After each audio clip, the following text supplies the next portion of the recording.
The smothered mate, or drowned mate by its own pieces, is a checkmate in which the king is completely surrounded by its own pieces.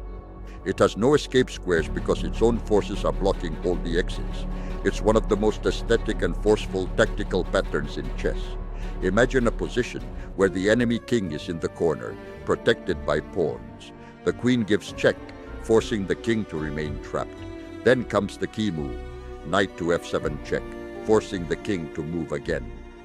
The king cannot capture because he is protected. He cannot escape because his own pieces block him and no piece can interpose. After this double check and this queen sacrifice, we see how impressive and aesthetic the smothered mate is. The smothered mate usually relies on the coordination between the queen and the knight. It's a pattern that frequently appears after precise sacrifices. This mate demonstrates how a lack of space can become a condemnation. When the enemy king is completely trapped, seek the precise coordination to deliver the final blow. Master these patterns so you can recognize them within mere seconds. BlackChess Academy, offering the very best in chess training.